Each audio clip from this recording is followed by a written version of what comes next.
Hello, and welcome to Robot Lab Live. This is Soft Robot Wormery. I'm Isabel, and this is Simon, and we're part of a team of PhD students at Edinburgh Centre for Robotics, which is a partnership between Heriot-Watt University and the University of Edinburgh. We all work on very different areas of robotics, but we've joined forces to work on this project, which we hope will show you the potential of soft robots. Now, hard robots aren't going to be replaced anytime soon, but there are lots of environments where they struggle. So we're going to show you one such environment with TurtleBot. So here we've got TurtleBot, which is a low-cost hard robot kit, which is often used in undergraduate robotics courses. So it's just very traditional wheels and motors to move around. But here we see an example of where hard robots might fail, which is those environments with rough terrain like sand and rubble. And despite what the name TurtleBot would suggest, you absolutely cannot put it in water. But these kinds of terrains and situations are the kind of things a robot might face in a search and rescue scenario. More expensive hard robots might have special adaptations that mean they can cope with this, but we thought we could take a different approach. Simon. Hi, I'm Simon. I'm the lead designer on this project, and we thought we would take an approach where we would make a robot that could handle a lot of the challenges it would face when searching through a disaster zone. So, for instance, if a building's collapsed, you're going to have sand or dust. So the sorts of things that are going to make a robot's wheels spin and make it unable to progress, just like you saw with the TurtleBot. If we had things like rubble, where it's going to create tight spaces that a robot would need to get through, you would need to make the robot soft and squishy, so it could crawl through these tight spaces, and if a rock falls on it, it's not going to be damaged. You can just retrieve it and it'll be fine. And finally, in most disaster situations, you're going to end up with water somewhere. So either a pipe's going to burst or there's a flood. And most traditional robots are made of electrical components that, when they get wet, might even electrocute someone. So we wanted to avoid that. So we combined soft robotics and the principles of bio-inspired design to make a robot based on a ragworm. So ragworms are common worms that live in the sediment of British oceans and all around the world. They have big pincers at the front. We missed that bit out because we just wanted to search through things. They have muscles down the side that they fill with liquid to be able to turn themselves. They have these spikes that go down their sides, which are why they're called ragworms. And these are controlled by little muscles on their sides so that they can crawl around and burrow through sand and rocks. So to translate this creature into a robotic device, this is the bio-inspiration aspect, you have to simplify it, because if you copy nature's homework directly, you're going to make mistakes. So we decided to go with an air-powered device because that's lighter than hydraulic stuff and we're in air, so it just makes more sense. So you take the air and you can pump it into these chambers we made that can inflate and deflate to create motion. We're going to look at that a bit closer in a minute. These air-powered devices are controlled by an Arduino chip that is controlled by ROS, Robot Operating System, through a computer. So you can just put in a program into your computer, press go, and the robot will move. So if we can look at table cam, I can show you Wayne Mark II. Right, so this is Wayne Mark II. He's made of soft materials so that, as we discussed, if he's going to be hit by some rubble, he's very squishy. Nothing's going to break. And then he'll just return to his original position. He's made of two kinds of silicone. So this is dragon skin, the blue one, which is very bendable, but not very stretchy. So if I pull him, he doesn't stretch very far. But this green stuff is called EcoFlex, and it's much more stretchy so that it can inflate and move the robot via bending. These things are made via casting. So we take these molds that I 3D printed, we pour the silicone in, and then we take these forms, squish out everything, then cap them off with dragon skin so that we can make these kinds of things. And then we put in tubes in the back to let air in. We make legs in the same way. So we have these parts that come out. And this is what the spine looks like after we cast it in this. All 3D printed, all made out of PLA, which is actually very environmentally friendly. And then we end up with this, all glued together with dragon skin because it's a very useful material. So if I grab a couple of syringes full of air, as shown here, I can actually fill up the bellows on his left side, which like the muscles on the side of a ragworm that we saw earlier, and we can make him turn. So let me show you that again, because I have to do it quickly to make it work. Fill him with air, and he turns, just through one of the syringes. Okay, so reset him back to normal. The legs work in a similar way. They have a stiff material on the bottom and a softer material on the inside that's been reinforced with more stiff material here. So that when I put air into it, he pushes back and down, just like the real ragworm does with their small parapodia, that the things along the side that mean almost feet. And if you turn him on his side, Isabel, thanks, we can see that he can wave at the camera, moving his foot back and forward, which would propel him forwards, as we will see when we move to putting Wayne Mark III in sand, as was shown with the TurtleBot earlier. So could we put him in the sand, please? Okay, starting him up. So we have a silent air compressor putting air into the system, and then you might be able to hear the vacuum pump pulling air back out of the system. So ragworms have 3 movement modes. The first is called the slow crawl, which is what we're showing here, the easiest to manage on a terrestrial robot. He moves the front legs, then the middle legs, then the back legs, deflating each in order so that you can have a bit of a wave pattern going down the legs. If we had more legs, then it would look more like this, but we had limitations with the amount of air we could supply. The 2 other movement modes that ragworms use are the fast crawl and the swim. So with a fast crawl, the ragworm would create an undulatory pattern with its muscles and put down a foot whenever it reached an apex. So that would propel it forwards quite quickly. And then with the swim, it would just do that faster and use its legs to actually propel itself through the water. I think we're going to watch Wayne move just for a little bit longer because, you know, as you can see, he's making steady progress, unlike the TurtleBot, which means we did copy nature pretty effectively for this mode. And then Isabel is going to talk to you about what else he can do. So another one of the benefits of using materials and actuators like this, so just silicon and air, is that Wayne can go into water just like its ragworm counterpart. Now this is something that TurtleBot definitely cannot do, if we've already said. So yeah, we're just going to get him set up in the water and show you his swimming. This was actually something that we did not initially design for. The initial goal was just getting him walking on rough terrain, but we realized that he could potentially move in water. And I mean, because of the materials, it wouldn't hurt to try. And we found that by inflating and deflating chambers in turn, we could affect the buoyancy.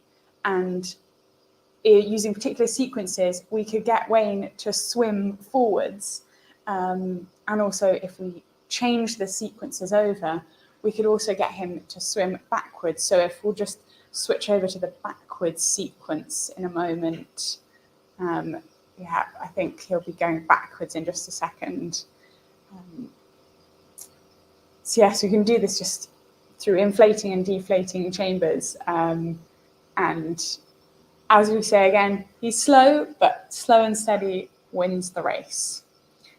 Right, well, we've shown you Wayne on sand and in water. We're very happy to answer any questions you have. Just pop them in the chat. And we hope we've convinced you of the potential of soft robots. I'll just hand over to Simon just to recap what we've shown you here while you ask your questions. Yeah, so while you're typing your questions in the chat, let's just recap. So we wanted to make a robot that was able to get through difficult situations like disaster situations, so it could search through disasters and find anything that someone might have lost in there. So we wanted it to be able to go over sand and dust without slipping. We wanted it to get through tight spaces, so it had to be squishy. And we wanted it to get through water so that it wouldn't break if we put it in water. But then we found out it could swim. We based our design off a ragworm. That's bio-inspired design. We then translated it into a robotic system, as you can see here, and then fill it with air, and it moves. The manufacturing system was quite easy to do with the 3D printing of molds, made it very cheap. We could use iterative design processes, which means that Wayne Mark II, as you saw, was much longer and had smaller legs that were less reinforced. That meant he couldn't crawl very well, but he could wiggle really well, which isn't quite as effective as being able to move forwards. So we iterated by printing more molds and making some armor for his legs that made them stronger and more able to propel him forward through sand. We think that in the future we could improve Wayne by maybe adding pressure sensors. Wayne Mark I actually had an Intel RealSense camera that was a depth camera that was really cool and expensive, but it turned out to be too heavy. So maybe we'll augment him with some more sensors in the future. But do we have any questions in the chat? Okay, so no questions yet. If anyone thinks of any questions, please put them in the chat and we'll respond in the comments. For now, we're going to go on break and we'll be back again at 5:30 for our next demonstration. It's the same one again, so if you want to go and check out one of the other great demonstrations, you go right ahead.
Hello, hello. Welcome to our demonstration for Robot Lab Live.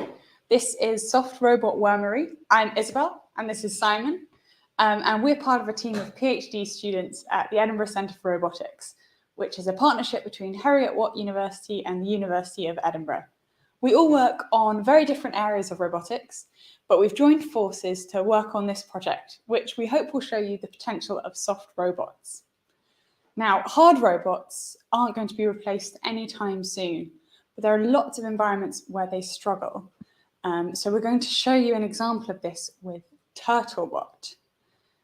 So we've got a sort of scenario for TurtleBot to tackle, which is an example of where hard robots might fail. It's rough terrain like sand or gravel or rubble. So TurtleBot is just your standard low-cost hard robotics kit, which is often used in undergraduate robotics courses. So it's just got its wheels and motors, and as you can see, it is not making progress in this sand. It has dug itself in, and it is stuck. So this is an example of where hard robotics can fail, and despite what the name TurtleBot suggests, you definitely do not want to put it in water. But these are the kinds of things a robot might face in a search and rescue scenario. More expensive hard robots could have special adaptations that enable them to cope with varieties of terrain, but we thought we could take a different approach to this problem. Hi, I'm Simon. I'm the lead designer on this project, just because I had the lab with all the stuff in it. I specialize in soft robotics. I usually look at medical soft robotics, but today we're going to show you the thing we made that we wanted to get through the types of challenges it might face in a disaster scenario. So if you wanted a robot to search through a disaster area, you would want it to be able to get over rough terrain like sand and dust without getting stuck like the TurtleBot did. You would want it to be able to get through tight spaces. So if a building collapsed and you needed to search through rubble to find anything you wanted to, it would have to be able to squish through the small gaps or find its way around that in some way. And finally, usually with a disaster, water is involved somewhere. So if a building collapses, there'll be burst pipes, or you can end up having a flood somewhere. And you just don't want a robot that's going to break or electrocute someone if something goes wrong.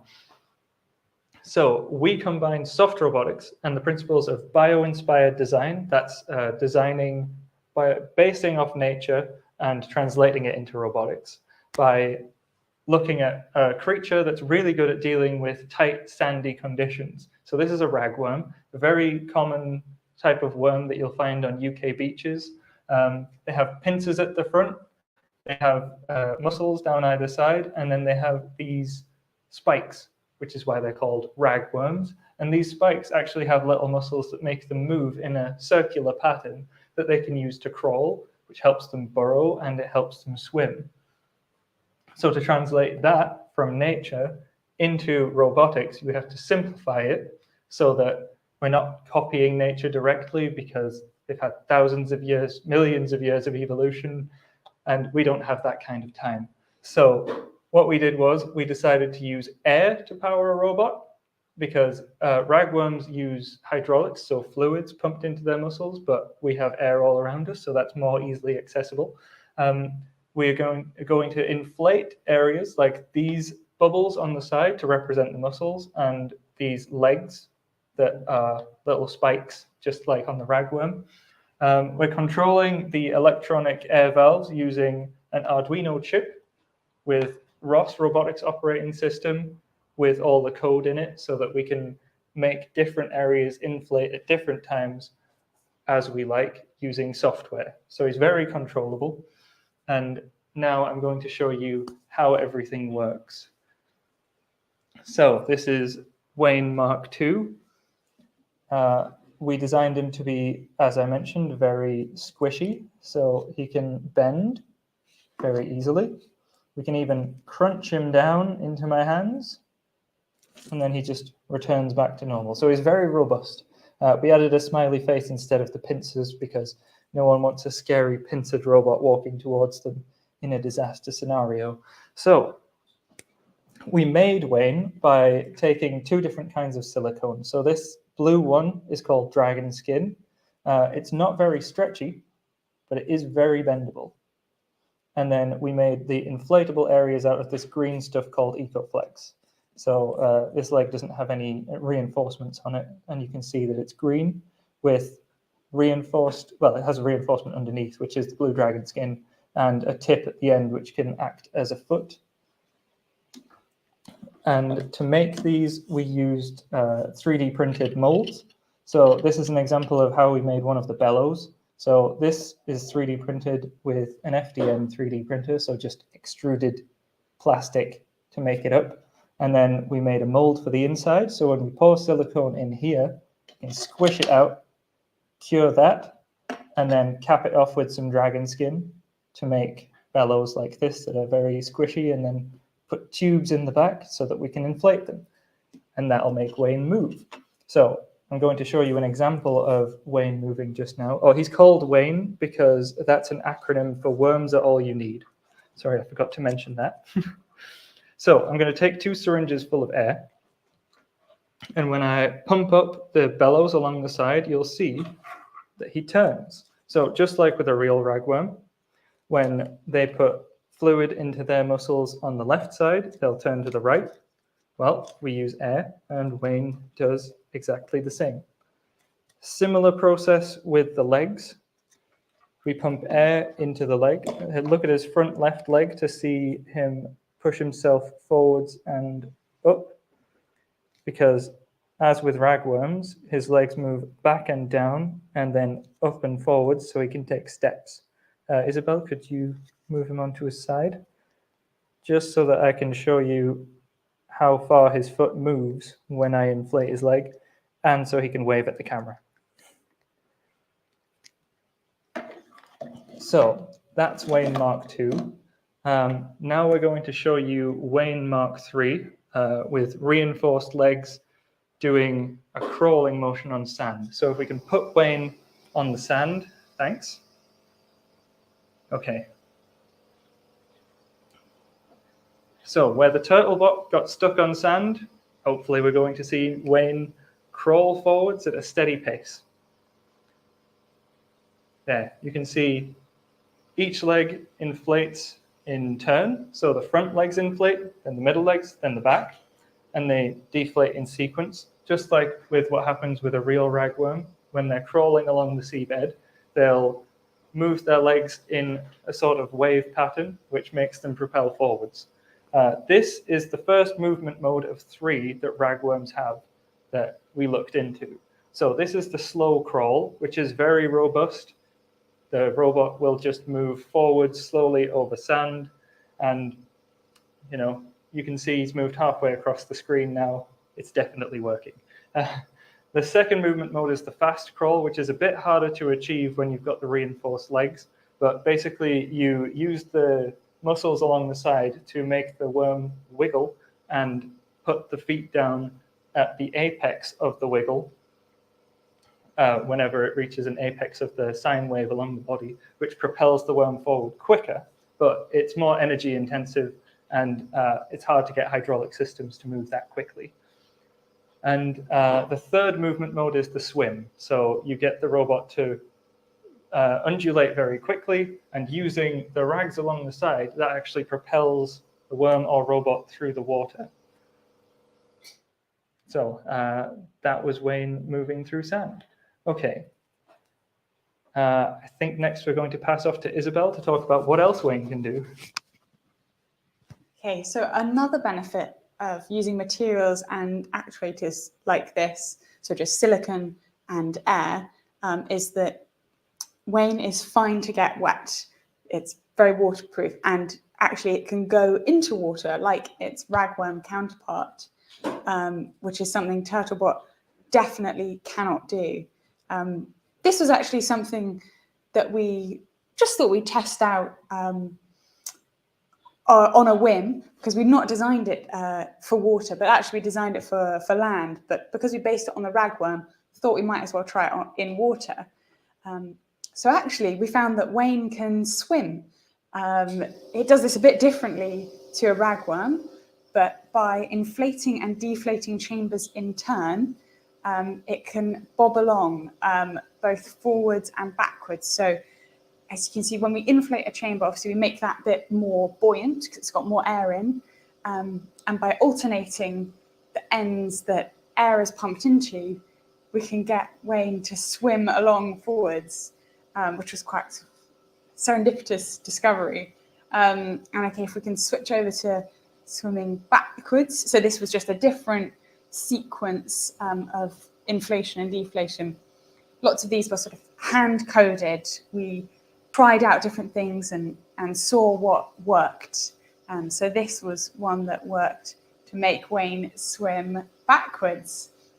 So he swims quite slowly, but as the saying goes, slow and steady wins the race. And given that TurtleBot can't even enter this one, Wayne's doing very well. Right, thank you for watching our demo today. We're very happy to answer any questions you have if you just pop them in the chat. We hope that you've enjoyed what we've shown you and that we might have convinced you of the potential of soft robots. I'll pass back to Simon to just give a little summary of the soft robotics. It's a bio-inspired design that we followed just while you're typing. And yeah, any questions you have, we'll be happy to answer. Thanks. Yeah, so I hope you enjoyed that. A couple of things to mention. So we followed an iterative design pattern for Wayne, which meant Wayne Mark II was much longer and had smaller legs, which turned out to be not so good for crawling, really good for wiggling, which wasn't quite as useful for what we wanted to use him for at the minute.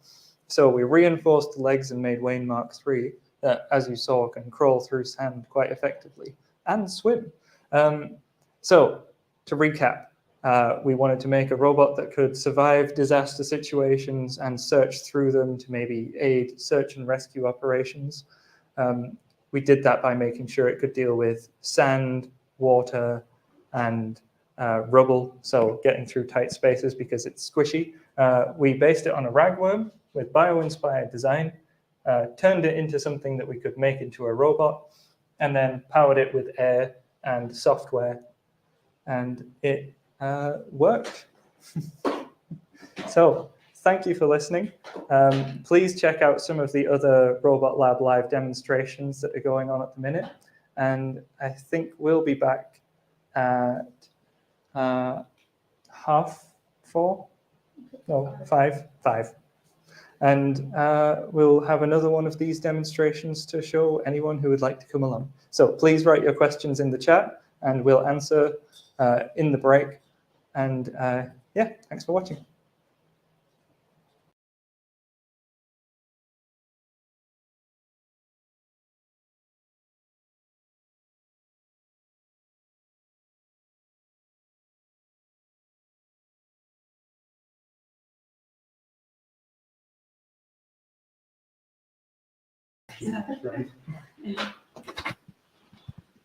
So hi, we got a question.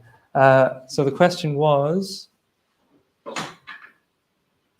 yes, so I forgot to mention, we have a silent air compressor just in the back here. So it's got a gas tank that can hold like 8 bar of pressure. We put the system up to 1.2 bar because we have exploded parts of Wayne in the past by putting up the pressure too high.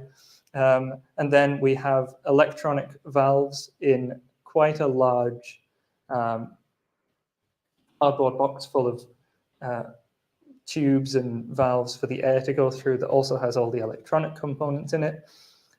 And we put air through that, control the valves in turn, and we have to be really careful because the valves work at a certain frequency, and we've tried to make them work too quickly before and exploded legs of the robot. So yeah, we use a cool pneumatic system that's quite big and cumbersome, but it could be made smaller if we had better resources for this project. Hopefully that answers your question. Are there any more?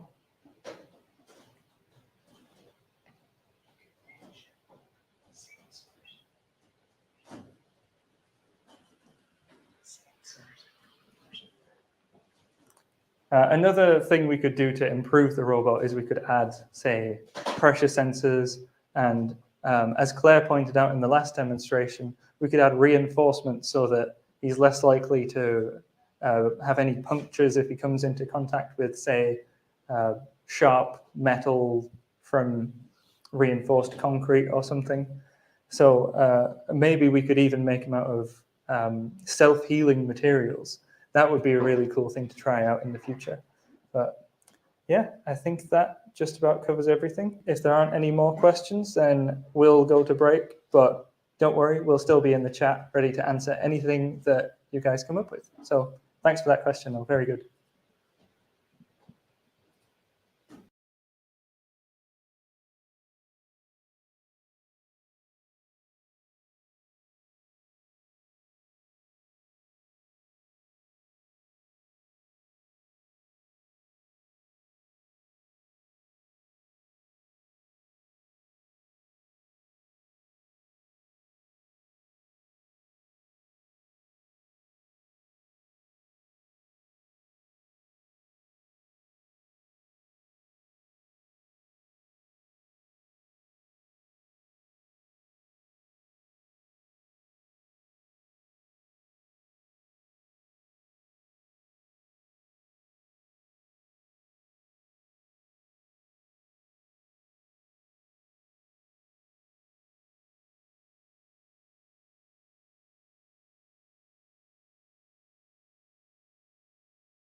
Hello, hello, and welcome to our demonstration for Robot Lab Live.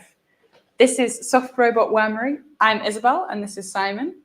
And we're part of a team of PhD students at Edinburgh Centre for Robotics, which is a partnership between Heriot-Watt University and the University of Edinburgh. We all work on very different areas of robotics, but we've joined forces to work on this project, which we hope will show you the potential of soft robots. Now, traditional hard robots aren't going to be replaced anytime soon. They do a fantastic job at what they do, but there are lots of environments where they struggle.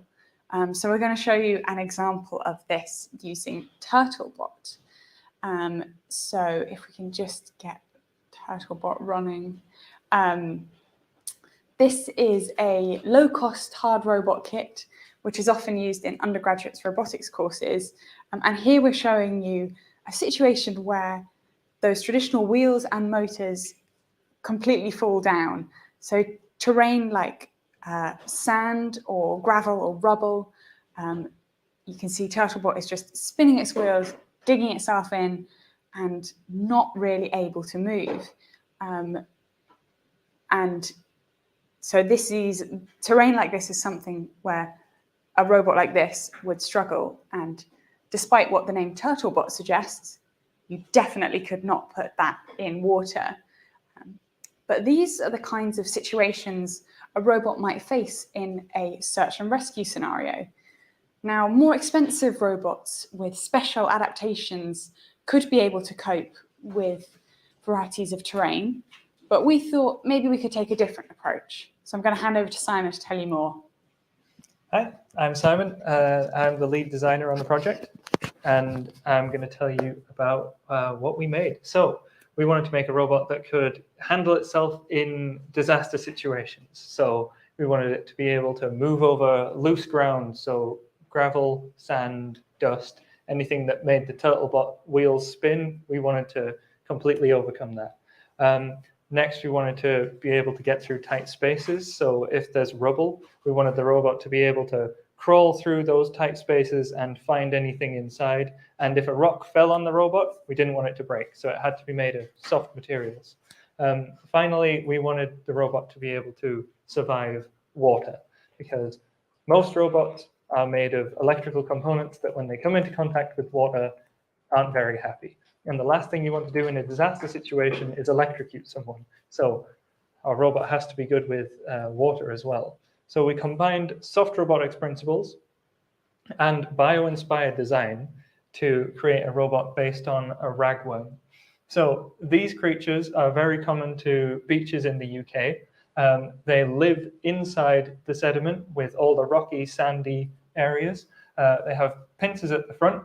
They have muscles down the side, and these spikes down the side are called parapodia, which means almost feet.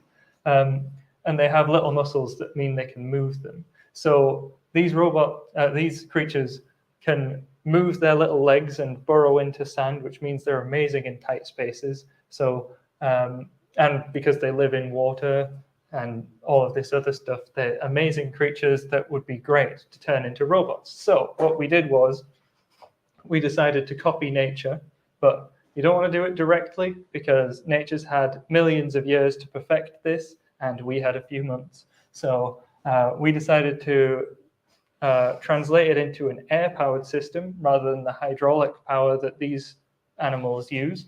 They pump fluid into their muscles to let them wiggle around. We decided to use air. So we've got these bubbles that I'll show you later that we fill with air. And when we do, the robot can turn either direction. And then we've got these little legs that copy the parapodia on the side of the ragworm that can allow it to move forwards. It's all powered by air in a hydraulic system, a pneumatic system, sorry. And this is powered by an Arduino chip that is fed information through the robotics operating system, or ROS for short. Then when the air is added through software, we can control everything from the comfort of a chair next to the robot with a laptop, and it'll move in sequences we program. So if we can look at Wayne Mark II on the table here. So this is Wayne Mark II.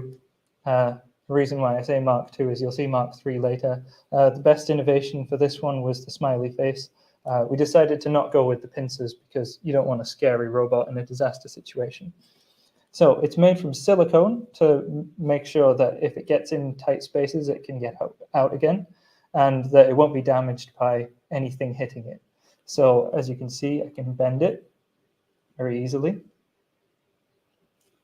And if I just scrunch it up completely, it'll return to its original position without any damage. The spine is made of dragon skin, a type of silicone that is very flexible, as you saw, but not very stretchy, which means when we take a softer silicone like this EcoFlex, when we fill it with air, it can push against itself and bend the robot. These parts are made using 3D printed molds. So I 3D printed these with my own printer. As you can see, they've still got bits of silicone on them. So we pour the silicone inside the voids and then take this 3D printed insert, put that in there, squishes the silicone out and makes something with holes. And then we cap those things off with dragon skin so that we can add air to these bubbles and bend things. We make our legs in the same way. So here's an example of a leg that was made using one of these molds. Just pull it off there. See, it's like a sock for your thumb. And then this is how we made the spine. So we have this thing that's screwed together, and we make the spine, then we cut off whichever bits we don't want. And that's how we make that. So let me just show you quickly how he works. So I have syringes full of air here attached to these hoses you can see on the sides of him. And when I pump air into the bellows, he should turn. So on the left side, his bellows are going to inflate, and he turns to the right. I'll just show you that again so that, I have to do it quickly, otherwise it doesn't work. So do that again. There you go. So he can turn left, he can turn right, he can wiggle, all very useful. And the legs are also made of a difference between a stiffer and a softer material. So the green is softer, what used to be orange but faded, and the blue is harder. So that in the front left leg, you can see that when I put air into it, he'll push himself up and forwards as the leg moves backwards and down. Isabel, if you could show him to the camera. So this just shows you how far the stiff bit at the end of his leg moves, which is very similar to the way ragworms move on sand. Speaking of which, in the same sand pit where we had the TurtleBot, we've put Wayne in there now. So if we could power him up. So this is Wayne Mark III. That's why I mentioned that that one was Wayne Mark II. This one is much shorter, which was to hopefully make him lighter. And then we reinforced the legs so that it could do more crawling than wiggling. So as you can see, when the front legs inflate with air, they pull him up and forwards. And then when they deflate, they go and push forwards like a ragworm's leg would, moving in a circular pattern like that. So ragworms have 3 movement modes. They have a slow crawl, which is what we're showing here, where they move each of their sets of legs in turn in a cyclical pattern, which means they can crawl along the seabed at a constant speed. It's a very robust movement mode, and that's why we wanted to use it. He's moved halfway across the screen now. He's lightning speed. The second movement mode is the fast crawl, which is faster than this, but it takes a bit more programming, and it takes stronger muscles on the sides, and it takes more air. So we chose to use the slow crawl, but basically he would use the muscles on the side to move in an undulatory pattern while putting the legs down at the apex of the wave, which propels the worm forwards a lot faster. And the third movement mode is the swim, where the worm would undulate quickly and use its legs to sort of catch the water and propel itself forwards. So I'm going to hand off to Isabel now, who is going to tell you about what else Wayne can do.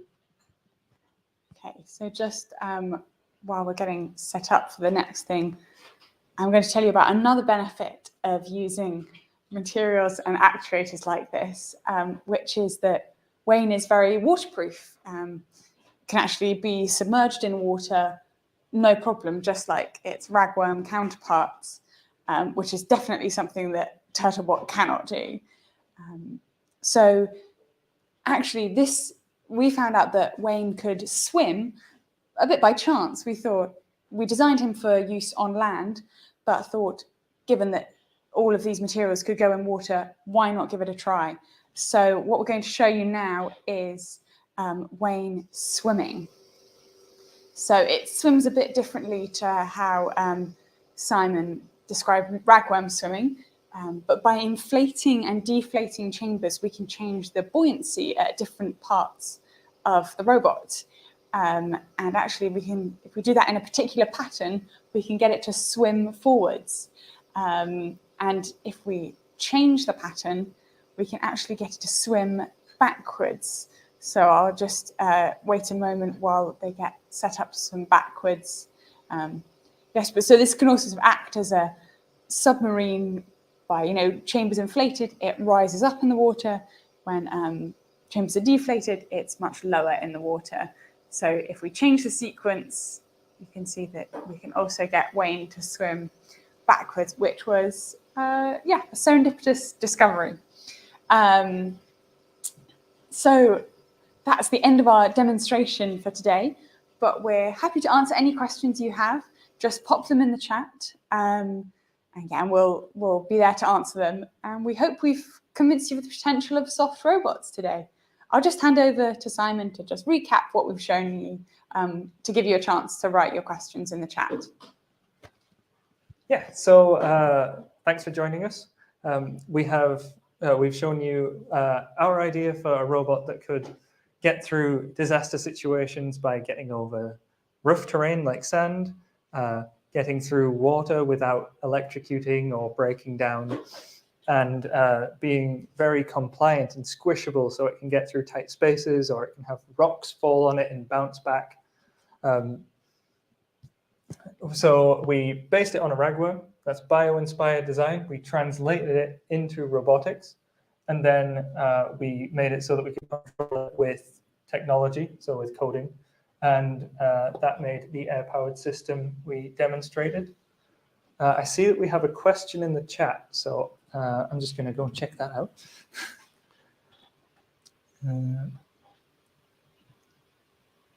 Yes, so we've thought about reducing the quantity of tubes.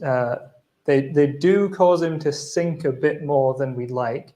The way to do that would be to maybe have tubes with connectors inside coming into the robot from different angles. So where we have two tubes, one for each leg, we'd have one tube that would split off into two. Turns out connectors for tubes like this are quite expensive.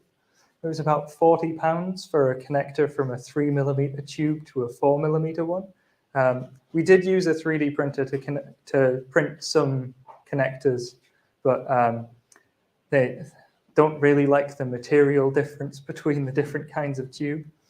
So, but yeah, there are definitely ways to do it.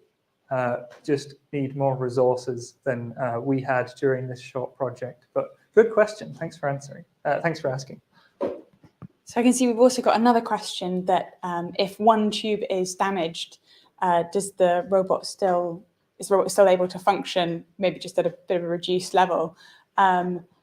Yes, we found that many different combinations of leg movements worked for moving forward. So we could also get crawling movements, even if, say, one leg is damaged.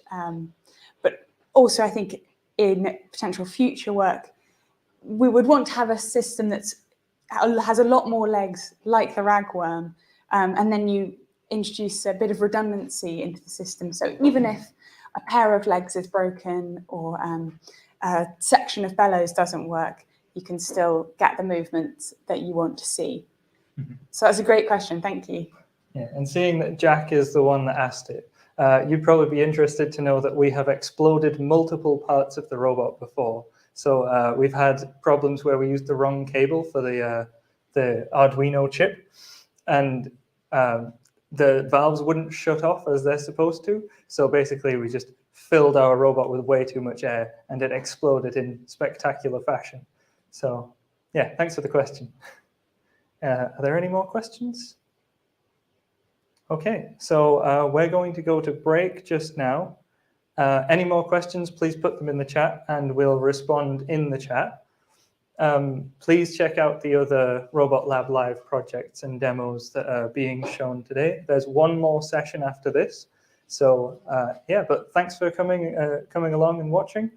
And I hope you had a good time.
Hello, and welcome to our demonstration for Robot Lab Live. This is Soft Robot Wormery. I'm Isabel, and this is Simon, and we're part of a team of PhD students at the Edinburgh Centre for Robotics, which is a partnership between Heriot-Watt University and the University of Edinburgh. We all work on very different areas of robotics, but we've joined forces to work on this project, which we hope will show you the potential of soft robots. Now, traditional hard robots aren't going to be replaced anytime soon, but there are lots of environments where they struggle, and we're going to show you one such example with TurtleBot. TurtleBot is a low-cost hard robot kit, which is often used in undergrad robotics courses. But as we can see here, when faced by some sand, it's absolutely overcome it. The wheels spin and it just digs itself in. So this is a problem with lots of wheeled robots like this. They really struggle on rough terrain like sand or rubble. And despite what the name TurtleBot suggests, you absolutely cannot put it in water.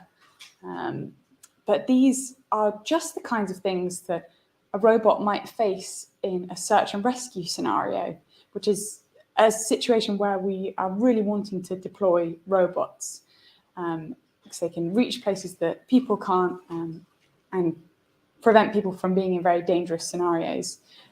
More expensive robots with special adaptations might be able to cope with these varieties of terrain, but we thought we could take a different approach. So I'm going to hand over to Simon to tell you a bit more about that. Hi, I'm Simon. I'm the lead designer on the project, and I'm going to tell you about the robot we made. So we wanted to make a robot that could handle the challenges it would face in a disaster situation so that it can search through a disaster scenario and help with rescue operations. So we wanted it to be able to get through sand and gravel and dust. Unlike the TurtleBot, where its wheels spun, we wanted our robot to be able to make it through that sort of challenge. Next, we wanted it to be able to get through tight spaces. So if a building collapses, there's rubble everywhere, you're going to want to send something in that can search through that medium. Well, you're going to want a robot that's compliant, so squishable, and can get through the tight spaces. And if something falls on it, it'll be fine because it's squishy. It'll bounce back. We also wanted it to be able to deal with water. So where normal robots like the TurtleBot can be broken completely with just a splash of water that will short circuit the robot and possibly cause an electrocution or something. We wanted our robot to be able to resist that because in floods or building collapses, there's going to be water somewhere. So we wanted to use bio-inspired design and soft robotics to make a robot. So this is a ragworm, and we're basing our robot off this because they live in the beaches of the UK. They live underneath the sand, in amongst the rocks, which means they're great for getting through tight spaces. They have pincers at the front, which we'll ignore for now because it's scary. They have muscles down the side, and they have these little spikes down their sides as well. And that's why they're called ragworms, because they look a bit ragged. The spikes are actually called parapodia, which means almost feet. And these are used for crawling and burrowing, which we thought was a really interesting way of getting through sand. So we decided to simplify that and turn it into a robot. You have to simplify these things in bio-inspired design because nature's had millions of years to develop this, and we have not. So we've had a few months. And we decided to go with an air-powered system instead of a hydraulic system like the ragworm, where they pump water into their muscles to inflate them and turn themselves. We decided to make bubbles that we can fill with air. And for the legs, we wanted to use a similar system to that, where the ragworm has muscles on its side where it uses to move its legs in a sort of circular pattern to push itself forwards. We decided to use air to fill up these little triangular shaped legs. With the air, we have an air compressor that goes through an electronically controlled pneumatic system. And that's controlled through an Arduino chip. And all of the code for that comes through the robotics operating system, or ROS, which is universally used for controlling robots through software. And then we put air into the robot and it moves.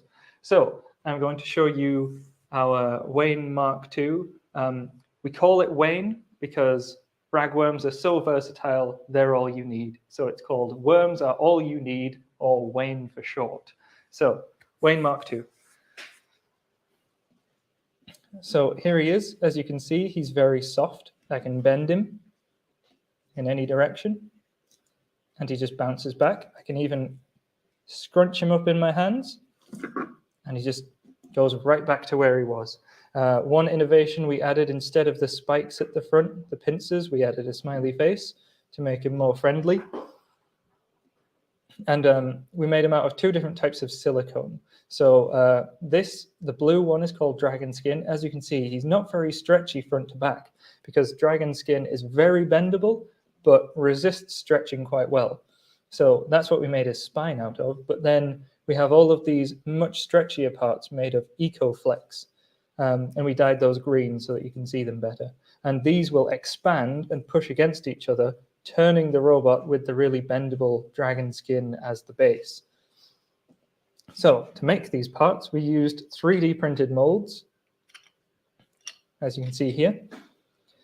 We pour the silicone into the 3D printed mold, and then we take an insert, put that in there, and it pushes the silicone out that we can then cure. And then we cap them off with more dragon skin, with dragon skin after pouring the EcoFlex. And that makes these things that we can put hoses in the back of and then fill them with air so that they bend. Here's an example of a leg that we made. Looks like this, very stretchy. You can cap that, just peels off like that to make a kind of sock. And this is how we made the spine. So this one's bolted together and quite an interesting shape. We cut the bits off of these after we did some iterative design where we changed what Wayne looks like. And now this is how he moves. So I have a couple of syringes full of air here. And when I put air into the muscles on the left side of his body, you'll see that he turns. I have to do this quite fast, otherwise it doesn't work very well, because he's meant to handle a lot of pressure from our air compressor. So I'll do it again. You can see muscles on the left inflate and he turns right. It's a very similar process with his legs. So as you can see with his front left leg, when I put air into it, the green dragon skin underneath inflates, but the blue dragon skin stops it from moving after the green EcoFlex inflates.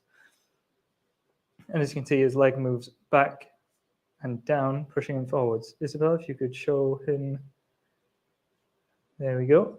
So you can see how his little foot at the end moves down and back as he waves at the camera. Okay, so you've seen how he works. I've explained all of the manufacturing, and now let's see him in sand where the TurtleBot failed. So if we put him in the sand pit, turn on the vacuum pump so he can deflate faster.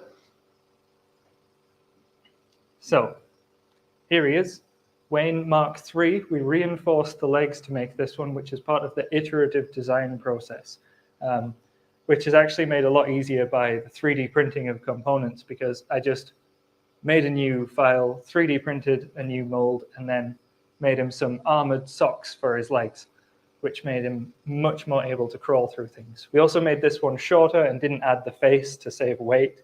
And as you can see, he's slowly making progress over the sand. His legs move back and down, pushing into the sand, and then up and forward to actually make some progress. And the front leg goes, then the middle leg, then the back leg, with each deflating in turn, just like with a real ragworm, only they have more legs, so they have more constant movement. That is the first movement mode ragworm has. Later on, we'll talk about the other things he can do, but he has two other movement modes. One is the fast crawl. So this is the slow crawl. The fast crawl would involve his muscles as well, where the worm will undulate in a wave pattern, and put down one of its parapodia every time it reaches an apex of the wave, which propels it forward really quickly. And then we have the swim modality, where the worm will undulate very quickly using its legs to sort of catch the water and swim off into the distance. So that's Wayne moving. And I'm going to pass off to Isabel to tell you about what else Wayne can do. So I just need to give us a moment while we get the next bit set up. So I'm going to talk to you about another of the benefits of the materials and actuation methods that we used. So because, sorry. Just laughing because it's quite funny watching someone throw a robot into a tank full of water. Sorry, because we use silicon and air to actuate it. I'm really sorry. We use silicon and air to actuate the robot, which means that it's not going to be damaged by putting in water. So we actually found this out by accident. It was quite a happy accident because we were just throwing him in water to make sure he didn't break when we did so. But then we decided to try adding some air system control in there, and it turns out he can swim forwards and backwards. So first of all, we're going to show the forward swimming function.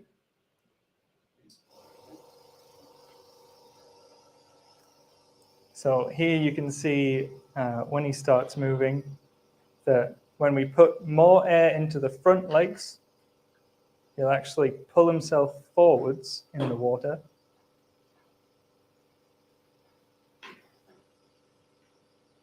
And then, okay, do we want to reset and put him to move backwards? Isabel, did you have anything to say about this? Yeah, so by inflating the chambers in different sequences, we change the buoyancy at different points in the robot. And by doing those in different orders, we can get it to go forwards and also backwards. But yeah, as we said, this was just sort of a happy discovery because we designed him mainly for walking on rough terrain. But based on those materials that we used, we thought, why not give him a go in the water like a ragworm? So yeah, as we saw that, like same with the sand and with the water, slow movement, but much better than the TurtleBot, which couldn't even move at all. So yeah, slow and steady wins the race. We're really happy to answer any questions that you have, just pop them in the chat. But we hope that we've convinced you of the potential of soft robots today. Yeah, while we're waiting for the questions, I'll give Simon a chance to recap what we've told you about today. Cool. And talk a bit more about iterative design. Yeah. So just to recap, we wanted to make a robot that could get through disaster situations without breaking. So it needed to be able to walk over sand. It needed to be able to get through water without electrocuting anyone. And it needed to be soft so it could squish through tight spaces. We did bio-inspired design, which meant we took an idea from nature and then we distilled it into a robotic form. And we controlled it using software rather than a brain. We performed iterative design, which means we took the concept, we made 3D printed molds so we can change them later on, and then we made multiple iterations of the robot and powered it with air, and it functioned just as we expected. It managed to get through sand much better than the TurtleBot, and through water way better than a TurtleBot, because a TurtleBot would have just broken, which is quite expensive. Do we have a question? Yes, so we've got a question that I'll ask you. What do you wish you'd known when you first started this project, Simon? I wish I'd known how long iterative design takes. Because when you make a design for a mold, you really want to make sure that your computer-aided design or CAD models are really easy to alter, and you want to make notes to make sure that you know exactly how everything works and exactly how big everything is going to be. Wayne Mark I ended up being something that was kind of too heavy because we put a big camera on the front of it, and we could have avoided that if we did some more calculations in the beginning instead of just diving right in and making a robot. So yeah, I think I wish I knew about the long process of iterative design. But I think, as we saw, it's very important because soft robotics is quite different from hard robotics in that the deformations of materials are inherently quite unpredictable. It's not like a wheel where you can say, right, spin round once and you know exactly how far that moves you. You have to tinker a bit with different pressures and inflation times and things like that to get movements that you want to see. But it was also quite a process of discovery. We tried different gates that maybe we hadn't thought would work, but found out that they did. So it was, a very interesting experience. Yeah. So I wish I knew a lot more, but now I know. So it's been a very valuable project. But yeah, thanks for the question. Any more questions? If none come up just now, we can go to break, but the chat panel will still be open. So you can type your questions in there and we'll respond in the chat until 6 p.m. when this event ends. Thanks for coming along to Robot Lab Live. You've been a great audience, and everyone who's come before has been amazing as well. Just really glad that we got the opportunity to take part in this. So thanks very much, everyone, and thanks to the Robot Lab Live team for including us. So we're going to go off now, but thanks for listening. See you next year. Yeah.